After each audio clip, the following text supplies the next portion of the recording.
All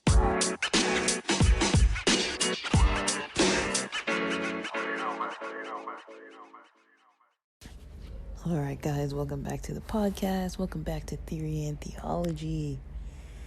It's October now, guys. October 2022. And my first recording of the month. But on this podcast, we're usually talking about different types of cultural topics, spirituality, and whatnot.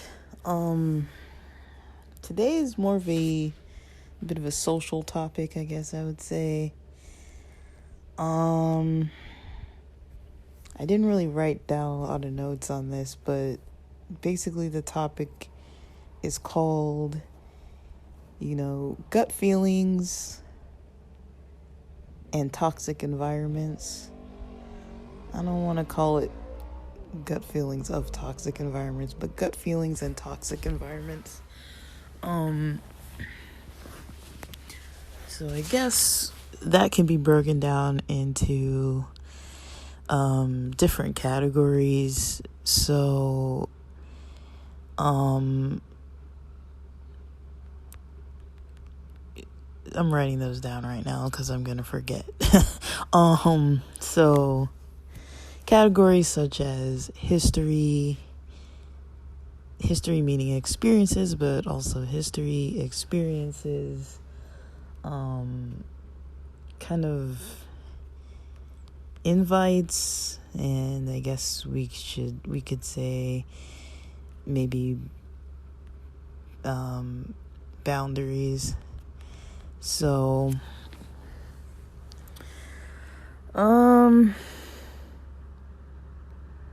all right. So I know that I'm not the only one who's kind of dabbling in this I don't know what you call it, but it's like basically when you kind of go back to an environment that you were previously in.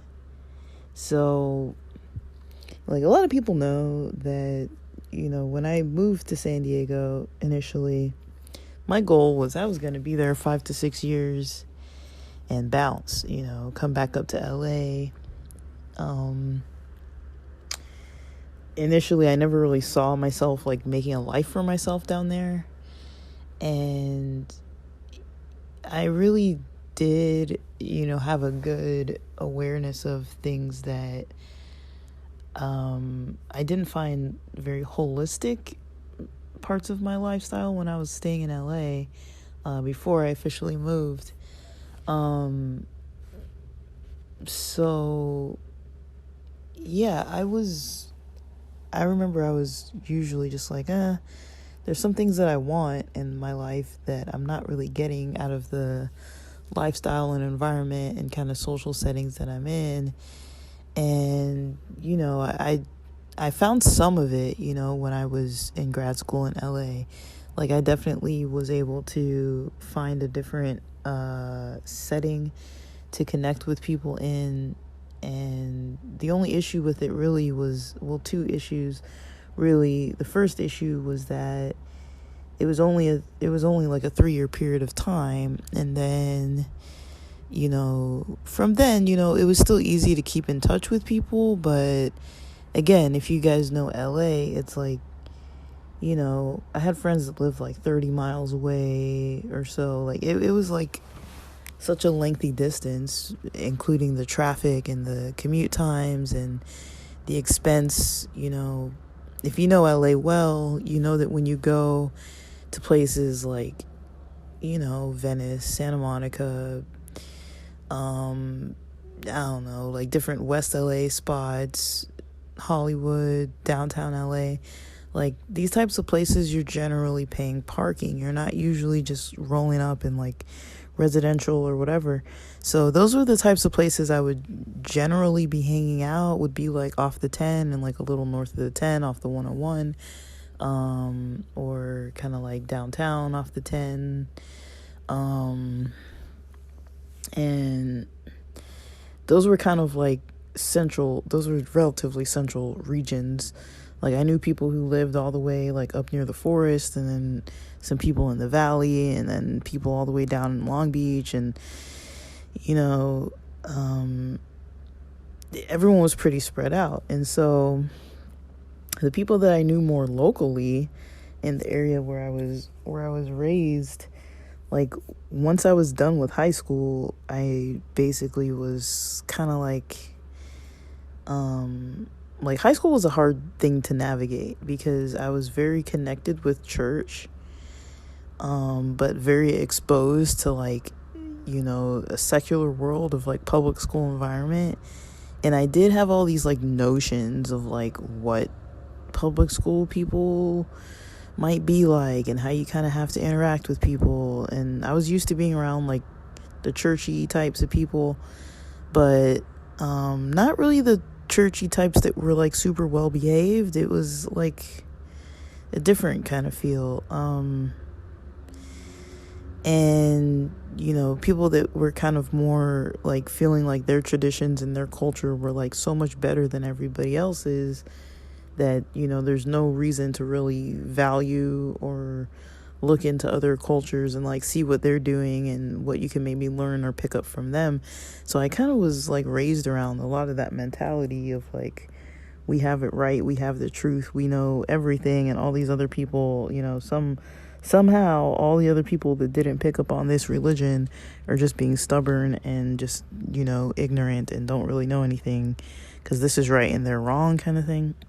So there was definitely a lot of that. And, you know, the proof that people had was that, you know, they had this healthy lifestyle of, you know, exercising, eating healthy, you know, going to religious things and doing all kinds of social stuff, you know, keeping the Sabbath and doing all these other things, that, you know, they focused on the benefits of that. And while it wasn't not beneficial, I mean, I've talked about it time and time again, the social aspect of things just wasn't very beneficial. A lot of it wasn't. Now, there was a lot of social that was good. You know, it was good that, sorry, I dropped my phone. It was good because people were able to kind of connect and socialize very regularly. It was very convenient. Everyone lived pretty close together. And so that part was cool.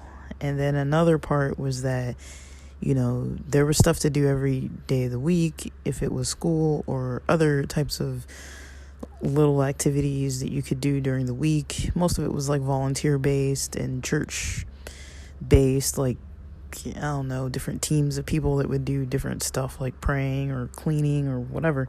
But there were different things that you could be involved with socially that you were kind of like a part of, like, a group doing stuff. And you would meet during the week to have these meetings about what was going to happen on Sunday or Saturday or Friday or whatever, or even during the week, you know.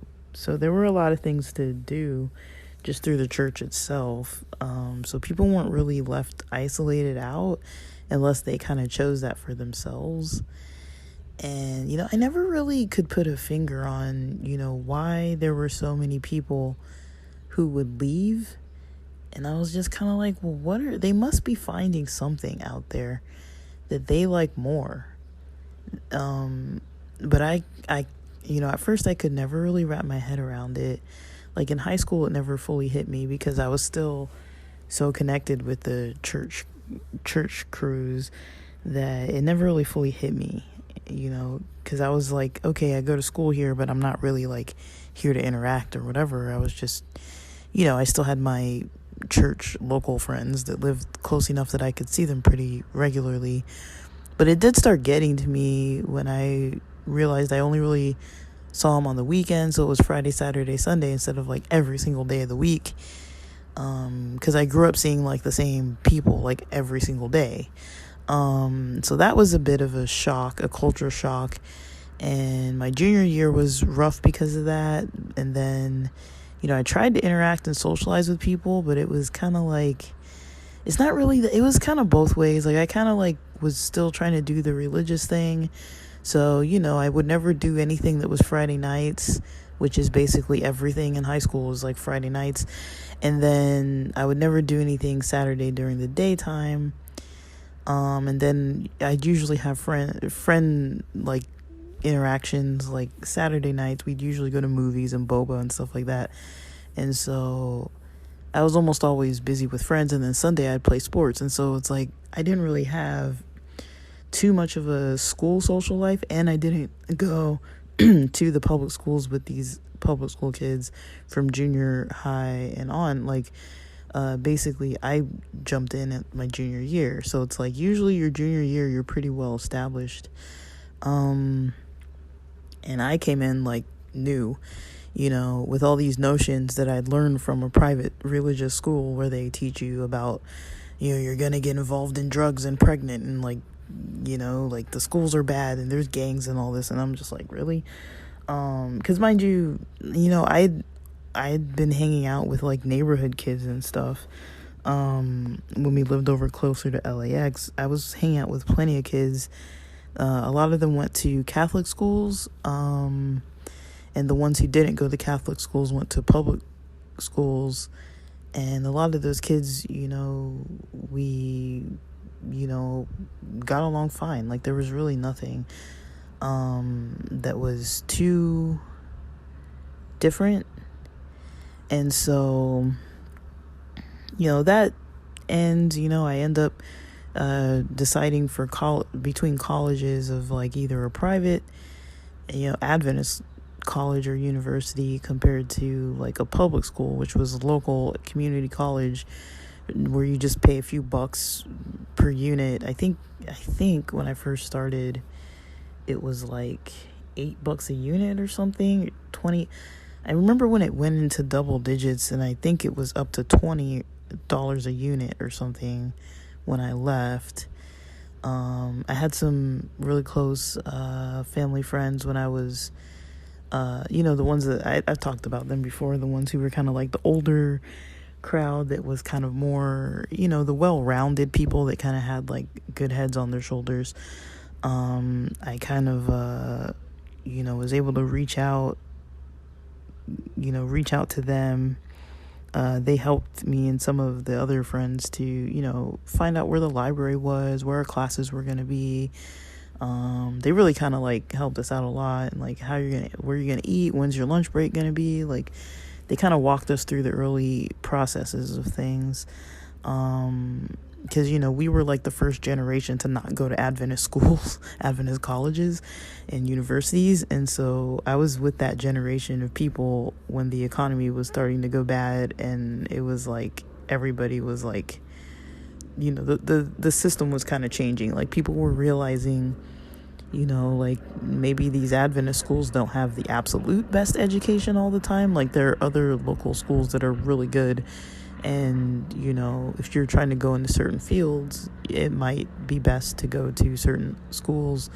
Like economically speaking, it wouldn't put you at risk of paying like prices. I believe at the time, the Adventist universities cost more than Harvard would cost per year, honestly. Like, they were very, very expensive because they're private schools. They're very, very expensive.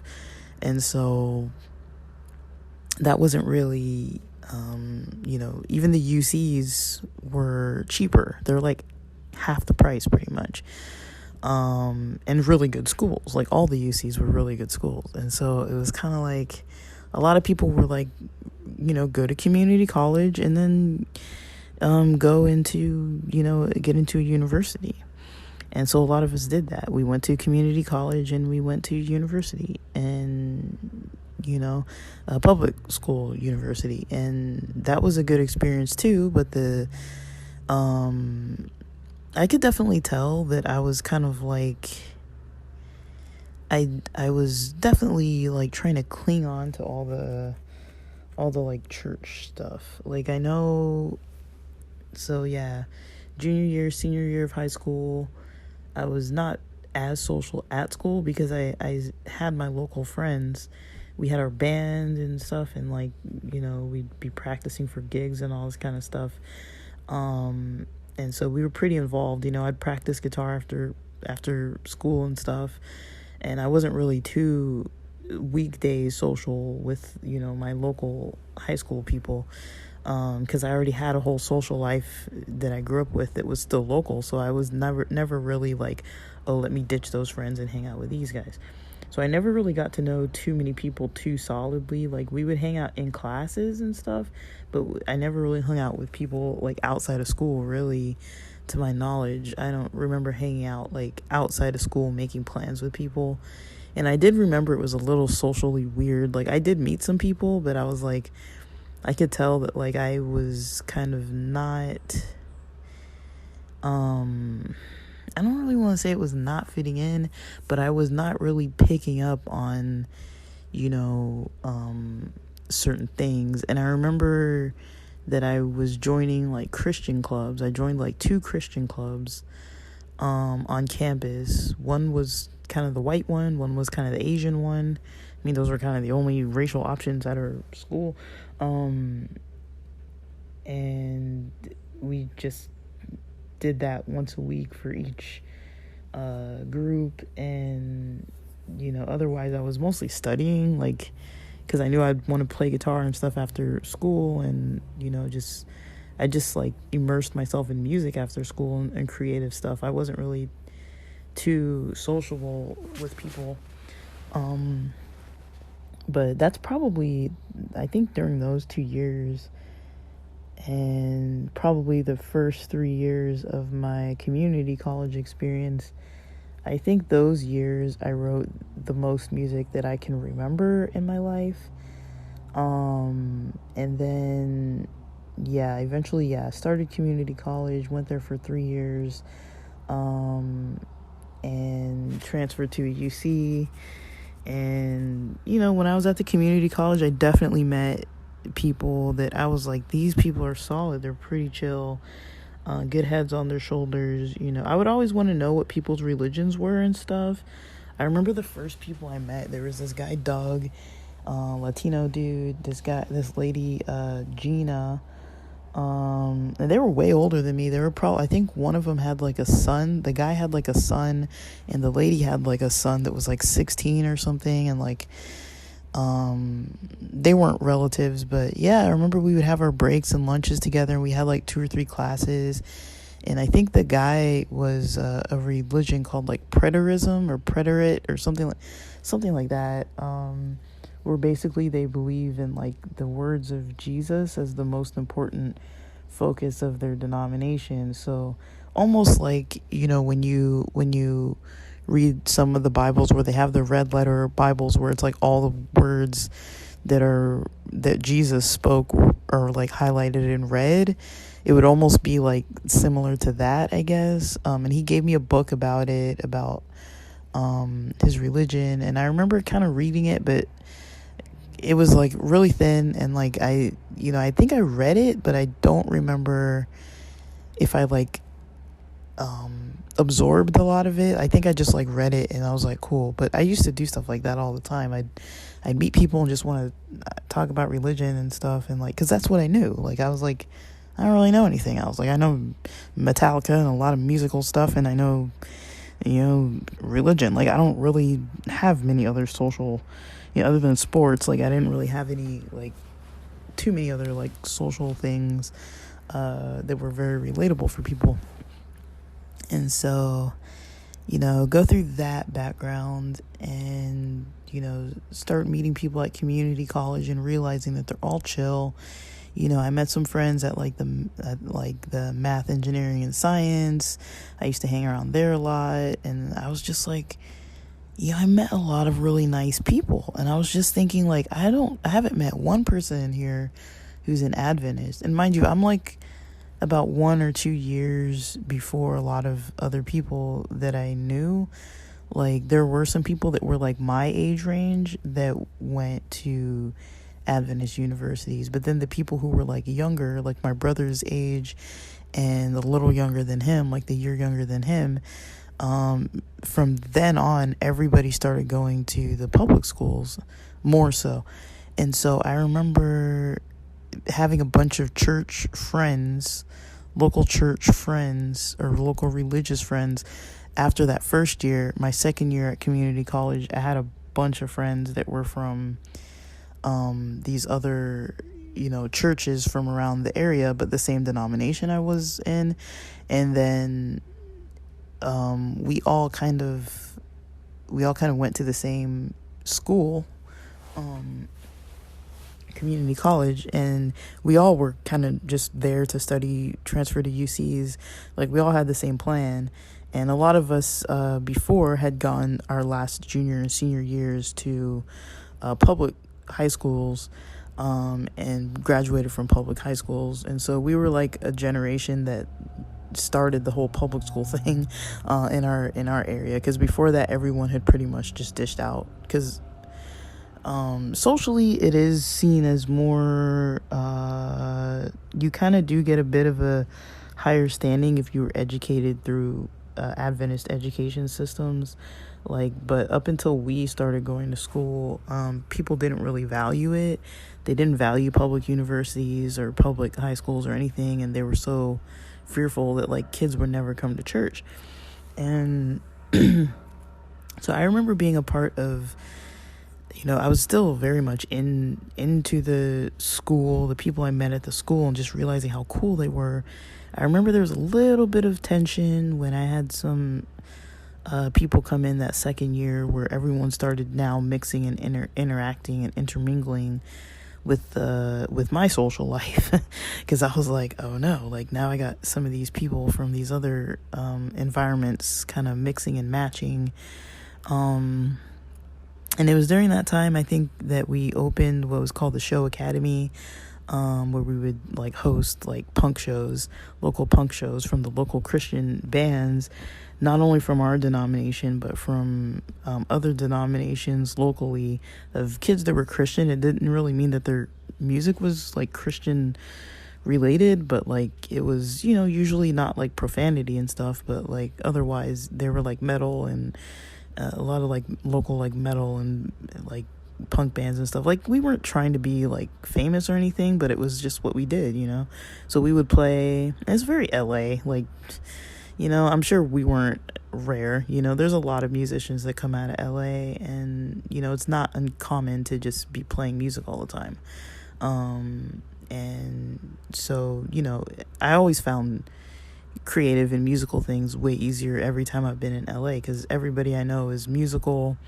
If you grew up in church, you're playing music at least Fridays and Saturdays, if not involved in the practices and everything. You're playing music at least weekly, if not more than that. You're usually pretty involved in something that's musical. And so, or some type of entertainment aspect of the sound systems or whatever.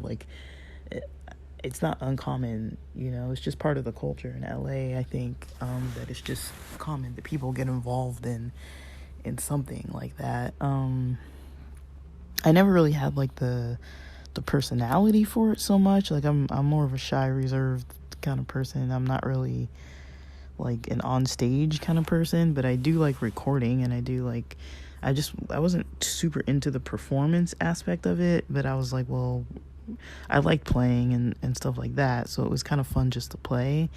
But the performances I could have probably done without, but it was just part of what came with it.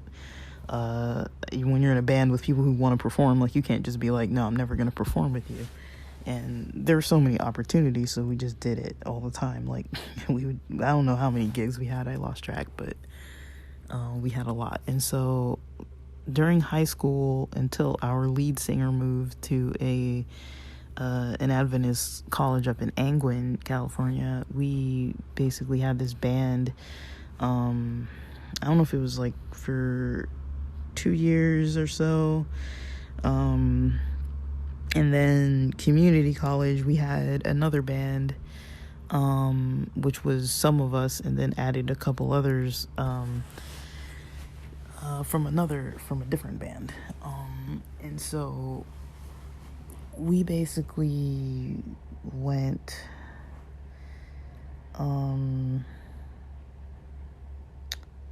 to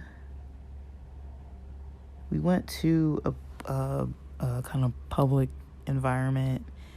I always had this kind of cross between two worlds of like, I had my public school and then my church people. And so I was always between that. And I think during community college, that's kind of when I started doing different types of stuff on Friday nights that wasn't church related. Like, I would always be like, I can't hang out. And then eventually, we kind of started doing more other stuff. Like, we still did like host Bible studies and stuff. Like, I mean, yeah, I was raised around a lot of really religious people, so it wasn't uncommon that we would host our own like Bible studies. Like, it would be Friday night, Sabbath Friday night, and we'd just be like at a boba shop having like a discussion of a topic, or a donut shop or something. And we were like the rebels because we were purchasing stuff on the Sabbath. But like, it's like, dude, we're having a Bible study. Like, how many people in their early 20s and late teens do you know that are just gonna have Bible studies without like somebody even like forming it? It's not church leader formed, nothing. Like, we formed it on our own.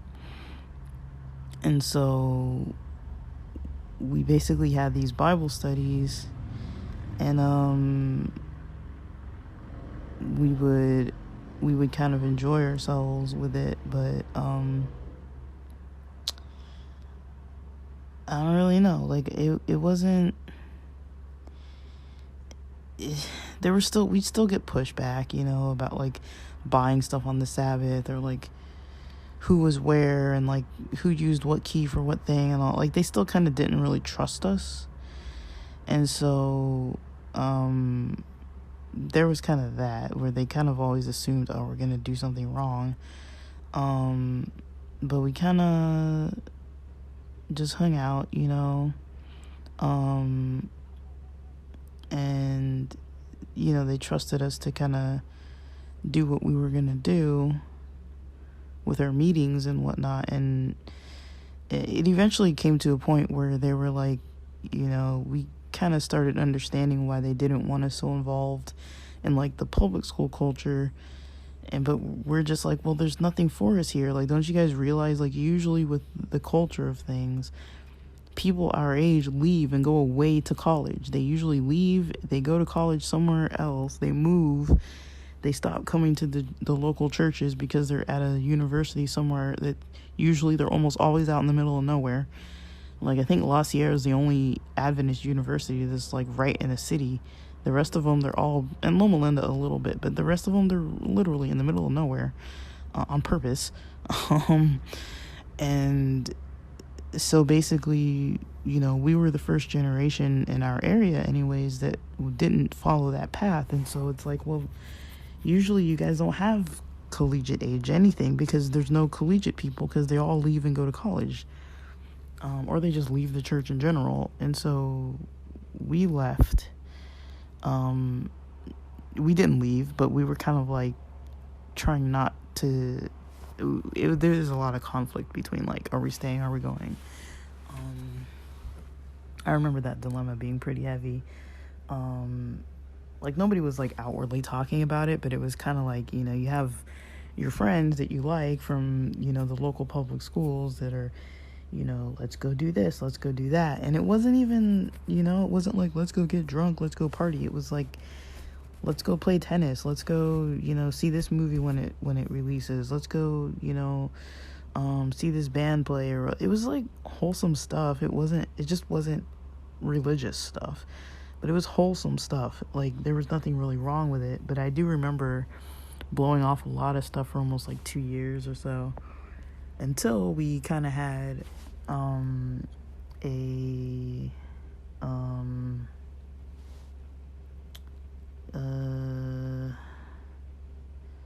till we kind of had like a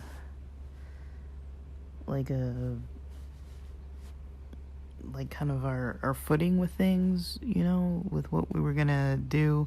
So the church eventually opened like a collegiate age ministry, if you want to call it that.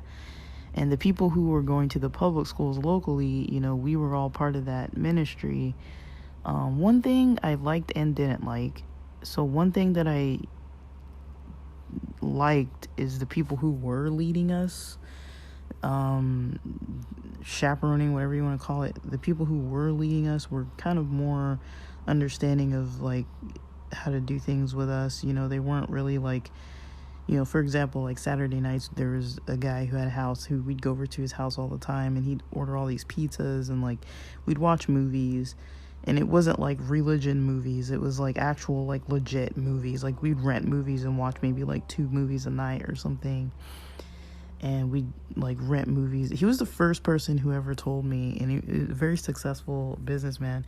He was the first person who ever told me, you know, you got to take a break at least once a week. You know, you got to take a break. You know, like we would take Sabbath to not study. Most of us didn't study on the Sabbath, but otherwise, other than not studying on the Sabbath, we would usually like, okay, sun's down, go home and study. And he'd be like, look, I'm always hosting a movie night, like, you know, you're gonna get more done if you just stay here and watch movies, and you still have Sunday to study. And like, he was right, you know, like we were never behind.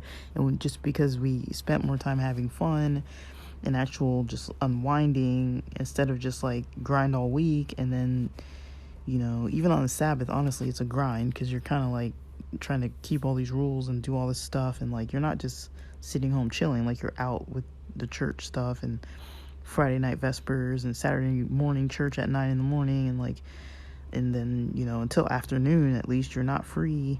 And then even when you are free, if you're following all the rules, you're not really doing anything anyways. And so usually you're not free on Saturdays for the most part. And then the second you are free, once Sabbath ends, then like what, you're gonna study again. So you know, I did blow that off for a while, and then I did study too. And then I used to study weekdays. We'd go to Borders, and then we go to Borders, and then either Barnes & Noble, because they closed later. They'd be open 2 more hours. So either Borders or Barnes & Noble, or Borders and Denny's if we were going to study really late, because Denny's was like 24 hours. So we'd stay till like midnight. And then, you know, we'd study pretty much every day like that. And or libraries and stuff, but we never really studied like at home. Like that was very rare to just like study at home. Like usually I'd go out after dinner and like study. And so, you know, I got through college pretty good, and got through, you know, university pretty good. During university I was working, and still, I mean, during those early college days, I was working too. But then, like, yeah, I was studying, working, commuting to Irvine, and still involved with church. And I remember feeling pretty, like, you know, stressed out. You know, a lot of people around, like, you know, still being in school. It was like, how many years we were in school, you know. And then yeah, we were just in school so long term. And I mean, that was fine, but it was kind of like, you know, you start seeing people around you that didn't go to school, and you're just kind of like, okay, like they're making money, they've got their own like apartments and their relationships and stuff. And a lot of us were still like trying to navigate this new style of it's kind of like a new lifestyle almost. Like it didn't fully fit in or make sense with what we were doing. So yeah, we had this full kind of like thing that we were trying to do, a lot of us, where it was like we're local and doing the Adventist church thing locally, but then we had leaders that were like, you know, I don't know why we still had to have chaperones, but they didn't really fully trust us without like a church leader, so we couldn't really do anything. Like we did have that time period where we were like hosting things on our own, but then after a while they kind of wanted more hands on, you know, supervision, I guess. And so we started hanging out at different like religious leaders' houses, and whatnot, and like they were cool and stuff. Like I mentioned, like the Saturday night stuff was cool, but Friday nights, sometimes they'd be pushing agendas about like veganism and abortion and all this kind of stuff, like, or anti-abortion rather, but all this kind of stuff where it's just like, we'd watch a documentary about it, and I'm not going to say the names of the people, but there were like at least 3 or 4 adults that kind of were our leaders. But I don't know why they felt we needed leaders. When I think back to it, I'm like, why did we have to have leaders? Like, we were doing fine on our own, just amongst ourselves, teaching ourselves. And, we kind of had our own thing going. But, yeah, I guess the church needed to take it over. They needed to make it a ministry and, like, do a whole thing. And so, I mean, looking back on it, I kind of wonder, but I mean, when I think of it now, I'm like, like, whatever. But I think they just didn't like that we were hanging out at, like, coffee shops and all that kind of stuff. And then they got these other couple pastors involved from, like, England, that were just they weren't good people. They kind of have, like, I mean, they'd be, like, flirting with all the girls and stuff, and they'd be like, oh, where we were from, women in their 20s are, like, a lot more mature, so we can, like, like, we're more used to, like, dating women that are, like, in their 20s, and these guys were, like, in their mid-30s or something. I'm like, this is gross and weird, and, like, they'd be, like, flirting with everybody, and I'm like, I mean, like, they were pastors, and it's like, whatever. One of them left and went into some completely other field, so I'm not sure, but I'm kind of assuming maybe something happened, but I really can't say for sure because I really don't know. Nobody spoke on it. But there were so many types of scandals that were just like, goodness. But yeah, there were like a lot of things that when I look back, I was like, whoa. And so yeah, there was that. There was, so let me see. Yeah, those guys kind of came and went within a few year period. And mind you, like, a lot of, like, I was in school for a long time because I was in grad school too in LA. And so eventually I kind of started going to like a different church that I liked more. It started later. It was kind of more like a lot more people my age. I kind of liked it, like, socially. It just felt a little different than the church I grew up in because people weren't as, like, backstabby, gossiping type, It was, like, a lot of minorities and, like, mostly, like, Tongans, African Americans, Asians. There were white people, too. It was just really, like, a mixed race kind of culture, kind of more gospel style. So musically, it was kind of interesting for me, too, because I've been raised more in, like, contemporary style music. And then I started trying to learn, like, jazz and, like, gospel, like, in grad school. And, like, I met, like, this blues guy who was, like, we're still friends. And, like, he's in the blues and stuff. And, like, so I was just like, dude, like, this is cool. Like, hear, like, all the live music and stuff. And, yeah, it was a good time. Like, I might pop over. He plays in another part of the city, so I'm thinking, I don't know when it is, like on Sundays he plays, and I'm thinking I might go out there tonight just because it's like something I could do, but I don't really know. But I am really trying to get back involved in the music culture. I'm really pushing myself because it was something that I found is really healthy and helpful. Just to keep my mind, like, in something productive and creative, and not, in addition to podcasting, definitely the music and writing and stuff like that. Not so much just like, the partying or just like trying to just like socialize with people, but not really like socialize the way that I don't want to socialize. But yeah, I kept this up all the way until I eventually moved down to San Diego for grad school. And even the first year in San Diego, I, was still coming up on Saturdays to do church stuff and all that for pretty much the whole first, I don't know if it was year or semester. I don't know if we were semesters or quarters. I can't remember it all now. I want to say it was year. And then I started meeting more people my second year, and the friends that I had made during my first year, I was like, I actually do want to hang out with them. And so I did try to go to church a little bit in San Diego. The Adventist churches were just not my thing. And then I met some friends that I went to church with that was like a Sunday church at the Rock, and I really liked it, but I was a little conflicted, like, oh, like maybe I shouldn't go to this church because it's like a Sunday church and like all. But I liked most of it. I mean, they had some weird like thing about like LGBT. I don't know if it was like conversion, but like LGBT kind of,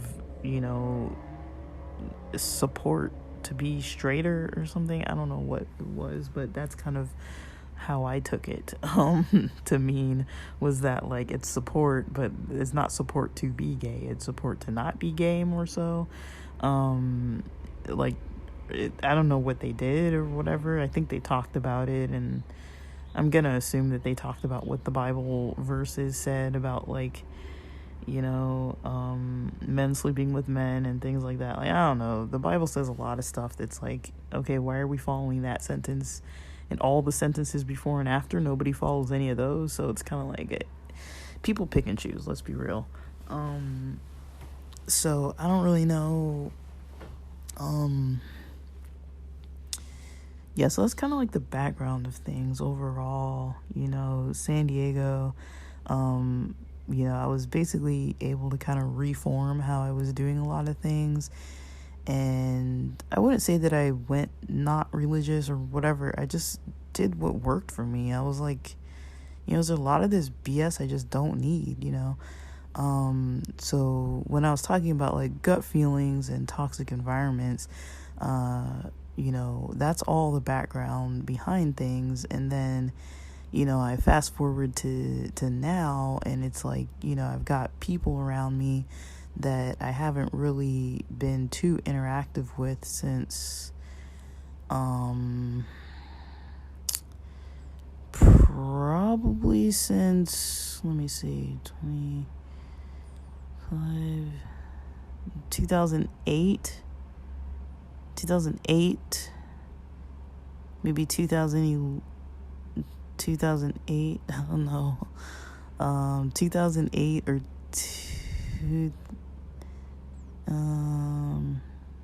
maybe closer to 2011, maybe. So somewhere between then, I kind of went more towards my my grad school LA friends, and kind of stopped being too involved with the church I grew up in, and was more so involved with the church that I started going to, where there were more people my age. We'd hang out late at night. It was just a cool social environment. And then during that economy crash in like 2008, that's when I was trying to look for work, wasn't able to find anything that would be solid. Started studying again to get into a doctoral program.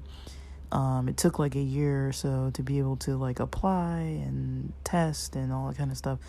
And then I went to school a little after that, and then that was the year or so that I kept, I don't know, I don't remember the exact year, I'd have to look back, but I started driving back up to LA when I was down in San Diego. But yeah, once I was in San Diego and not driving back up to LA, I was able to kind of cultivate more of the relationships that I had down there, and kind of try to decide, how do I really want my life to look? Because there are things that aren't really working for me. Staying connected with the LA community from my childhood, it was more so like the stuff that wasn't working was definitely the gossiping, the judgment, the religious traditions that were just a little out of whack for my style of, comfort. And again, a lot of this stuff never directly happened to me. It was all like, I was experiencing this secondary from a lot of my friends.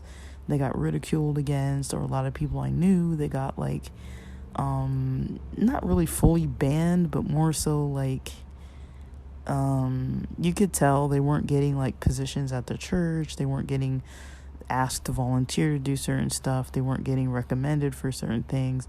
People were just like, this is like a deadbeat, like secular heathen type of person. Like, it was almost like that. Like, nobody said that, but not everybody was treated equally. Like, you could have a membership and never get called to like do anything because somebody was assuming that you weren't good enough for whatever reason, you know, they had in their mind. And usually it was because you were doing something outwardly that a lot of people were doing anyways, but you were doing something outwardly that was not approved of.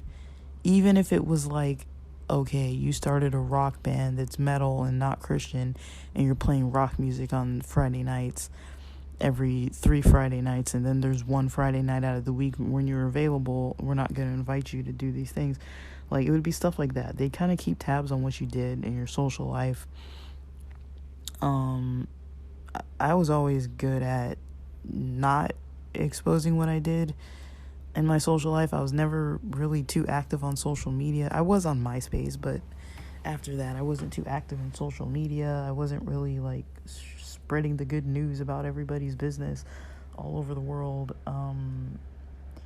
But yeah, when I fast forward to like now, I'm kind of recalling a lot of experiences that came up that were relevant to me describing describing certain stuff like this as a toxic environment. I'm not going to talk specific experiences, but it's just kind of a toxic social style that I was in San Diego. I was like, you know, I had experiences at community college where I met some people and they were great people. I had experiences, you know, when I went to a different church and they were great people. I had experiences where I went to a different, you know, my first grad school, and it was, you know, great people. And I was like, you know, really the people that I didn't want to interact with as much tended to be those people I kind of grew up with more. And so that was something that, you know, took me a while to kind of realize, you know, because I was always just popping back up. But then I started realizing, okay, how come whenever I come to town, I'm not seeing these people that I grew up with? I'm actually bypassing all of them and going even further north up in LA to go visit these other people up in Hollywood or downtown or wherever else in LA. Like, I wasn't making plans with the local friends near my family's house. I was making plans with the other people. And, you know, so that went on and on for a while. And then I mentioned too that I recently, you know, came to town, started living locally again, and, you know, started realizing, you know, through a few experiences that there's a lot that hasn't changed. There's a lot that really just hasn't changed. And so now the struggle comes to when I'm getting invites from people and their families about all sorts of stuff.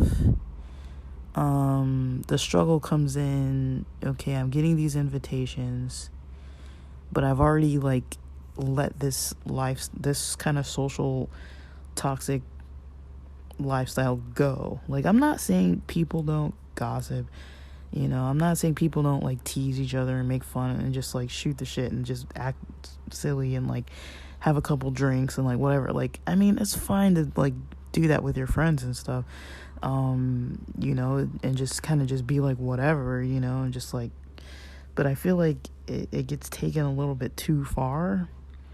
And like I've mentioned before, I've addressed it and I got a lot of pushback on when I addressed it, where I was like, this is just not right, you know, especially because it's like, you know, I've been working in the field of psychology for so long, and, you know, there is, you know, a lot of value to, you know, aspects of confidentiality and stuff like that, even if nobody's signing a form and there's no like ethical law, you know, in place against your social relationships. I do feel that, you know, if you really care about people, you know, you're not going to be just like backstabbing and just like trying to like find out information to either make them feel bad about it or to spread it to other people and make you look better or whatever. Like, I feel like that's not, I don't understand why I would even get pushback about that, you know.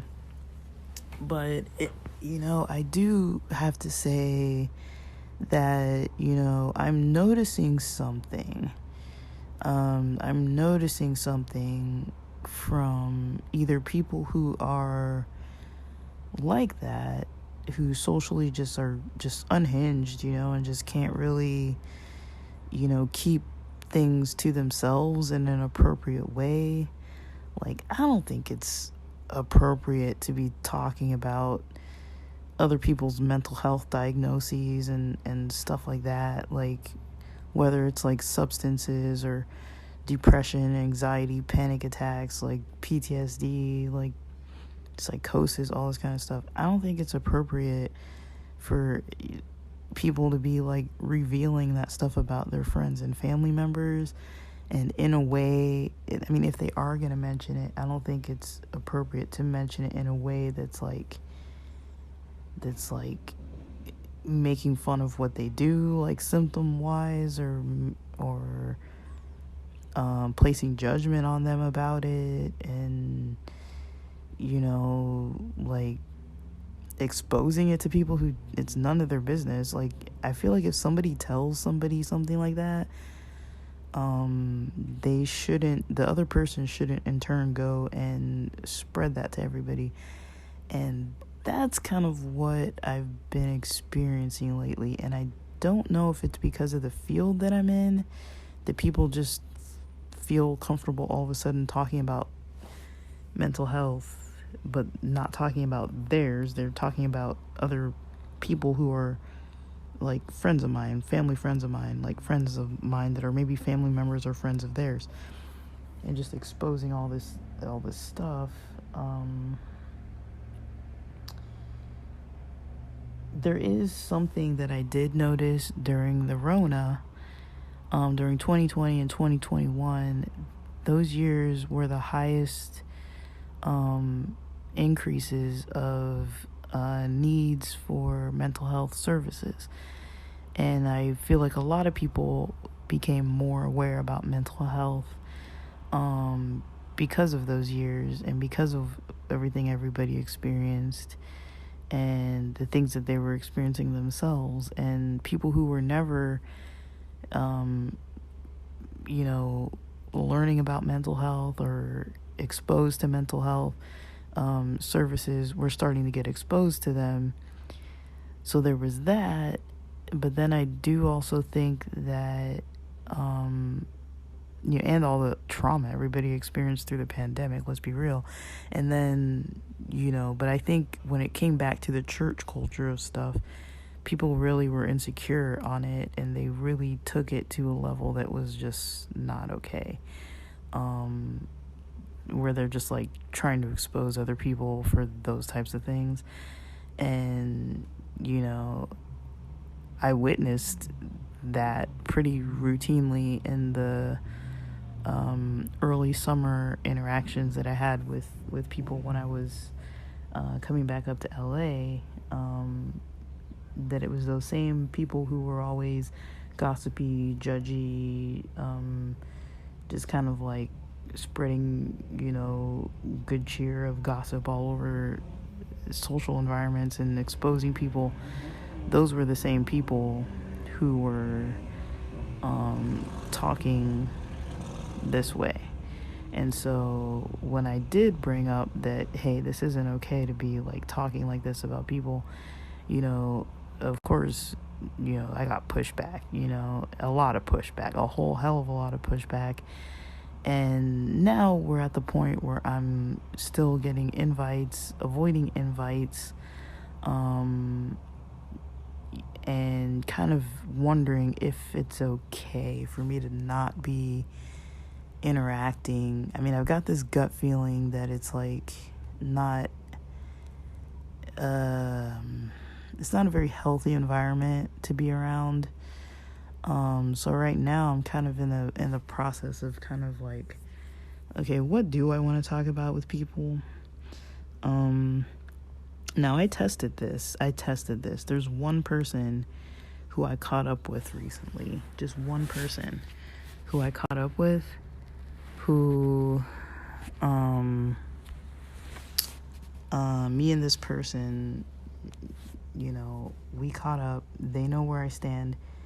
They know how I feel about this kind of topic. And they understand my concerns with it, with a lot of it, with the gossip, the judgment, all that kind of stuff. And they're the one person who I was like, okay, I'm gonna lay it all out and just tell this one person kind of what I've been up to since I've been in San Diego, as far as my dating life, as far as my social life, as far as how I spend my time, where I spend my money, where my hobbies go, what I think about like the economy and education and, my career paths and things like that. Like, there's one person that I think is fully caught up to speed. And I can almost guarantee you that if I go to this event that I'm debating if I'm even going to attend, but if I end up going to this event, there's going to be a whole probably 4 different families full of people that I know, that I grew up with, that are going to know certain things about me because I told this one person. I can guarantee you this. And, pretty much my response, if I do go, my response is going to be, oh, it's interesting that you know this about me because we don't talk, and I only told this guy, I only told this guy. So the way they're getting their information is clearly going to be through that one person, not from me. I haven't told anybody else what I've been up to. And so, that's kind of what I'm dealing with over here, where I'm like, yeah, I got this gut feeling about these kind of toxic environments. To me, that's toxic. I'm sorry to say it is, people think nothing of it, but it's like, it's toxic. Like, nobody needs to know all this stuff about me, there's all these rap songs that are always like, keep my name out of your mouth kind of thing. And there's this song that I really like by July. It's called Miss Me, and the lyrics are pretty powerful. It's kind of like, when I heard that song, I was like, oh my god, I can so relate. Like, but it's like, yeah, like there's some lines in there to the tune of like, I don't know exactly the word for word, but it was like, I just met this person, like, how do they know all this stuff about me? Like, that kind of thing, where it's just like, yeah, like somebody's been talking.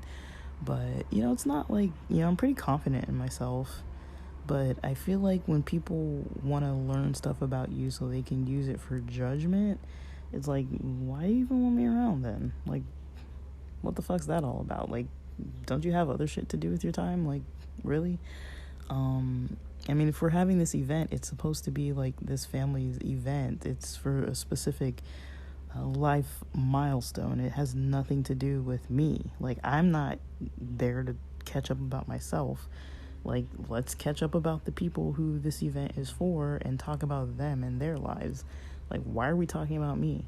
And it's not just me, it's other people. I'm pretty sure other people's names will be brought up. I record about this stuff all the time because it's infuriating. It's just like, like, this is the type of social stuff I left behind. I'm not here to blame the Adventist church or to blame Adventists or to blame religion or whatever. But, am I the only one who wants to shut it down? Not the church necessarily, but shut down this kind of like thinking, this kind of social atmosphere. Like, sometimes I'm just like, dude, can't we just like have a drink and talk about something else? Like, it's like people want to be like, oh, like these people drink and smoke and all this kind of stuff. And it's like, yeah, and they're having fun too. They actually want to see each other when they interact. They're enjoying themselves, like maybe, I don't think it's a good idea to go to this event, but I'm seeing if I'll go. I don't really know what's gonna happen, but I'm seeing if I'll go. I'm thinking about it. If I do go, I'm not really gonna be there talking about myself. I'm just gonna be like, look, I'm here at this event just to support, and if you need to know anything about me, just catch me. I'm local. Let's hang out, you know. And I guarantee you nobody will take me up on that offer either. So it's just, I don't know, guys. But thanks for listening.